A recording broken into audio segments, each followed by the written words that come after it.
ఏపీపై El Niño ప్రభావం తీవ్రంగా ఉంది. ఈ ఏడాది ఖరీఫ్ సీజన్ ప్రారంభంలోనే దుర్భిక్ష పరిస్థితులు వెంటాడుతున్నాయి. ఆకాశంలో చినుకు జాడలేదు. గొంతు తడుపుకోవడానికి గుక్కెడు నీళ్లు కూడా దొరకని పరిస్థితులు వస్తున్నాయి. నైరుతి రుతుపవనాలు రాష్ట్రాన్ని తాకినా వర్షాలు మాత్రం ముఖం చాటేశాయి.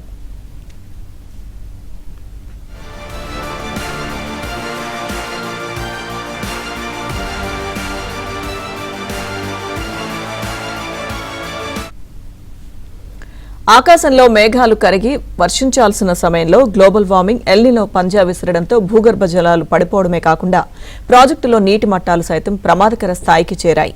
ఎగువన కర్ణాటకలో సైతం వర్షాలు లేవు. ఆ పైన ఉన్న మహారాష్ట్రలో భారీ వర్షాలు కురుస్తున్నా వరదలు వచ్చేంతగా పడడం లేదు. ఇటు శ్రీశైలం జలాశయం దాదాపు అడుగంటిపోయింది. తుంగభద్ర జలాశయానికి సోమవారమే కాస్త ప్రవాహం మొదలైంది. కర్నూలు జిల్లా పశ్చిమ ప్రాంతానికి తుంగభద్ర దిగువ కాలువే ఆధారం. తుంగభద్ర దిగువ కాలువ పరిధిలోని సమ్మర్ స్టోరేజ్ ట్యాంకుల్లో నీటి నిల్వలు అడుగంటిపోవడంతో ప్రజలు భయాందోళనకు గురవుతున్నారు.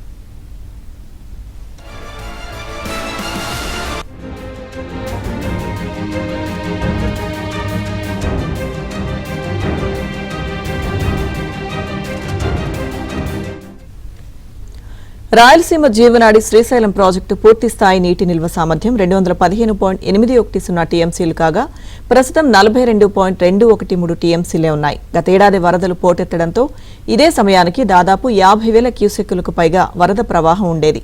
ప్రస్తుతం ఆ పరిస్థితి లేదు. ఉమ్మడి కర్నూలు, అనంతపురం, కడపలో 3,95,000 ఎకరాలకు సాగునీరు, వందల గ్రామాలకు తాగునీరు అందించే తుంగభద్ర డ్యాం ప్రమాద సంకేతాలు పంపుతోంది. ప్రస్తుతం 9.379 టీఎంసీలు మాత్రమే నీటి నిల్వలున్నాయి. నాగార్జున సాగర్ నీటి మట్టం సోమవారం నాటికి 513.90 అడుగులుంది. ఇది 138.387 టీఎంసీలకు సమానం. పులిచింతల ప్రాజెక్టులో సోమవారం 32 టీఎంసీల నీటి నిల్వ ఉంది.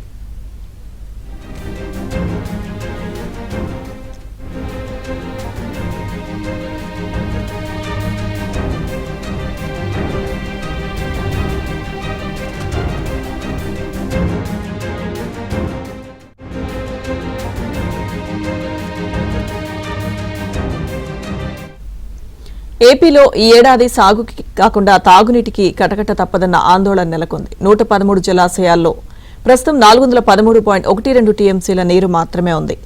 భూగర్భ జలాలు 9.58 మీటర్ల లోతులో ఉన్నాయి. మైక్రో ఇరిగేషన్ ట్యాంకులో 88.23 టీఎంసీలున్నాయి.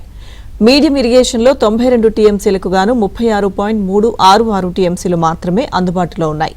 ఇక ప్రాజెక్టులో నీరు అంతంత మాత్రంగానే ఉండడంతో ఈ ఖరీఫ్లో తక్కువ నీటిని వినియోగించే పంటలు వేయాలని ప్రభుత్వం రైతాంగానికి సూచిస్తోంది. గోదావరి నదికి కూడా ఈ ఏడాది ఇంకా భారీ వరద మొదలు కాలేదు. బంగాళాఖాతంలో వాయుగుండం ఏర్పడినా ఉత్తరాంధ్రలో కూడా మోస్తరు వర్షాలు కురిసినా మిగతా ప్రాంతాల్లో చుక్క నేల రాలలేదు.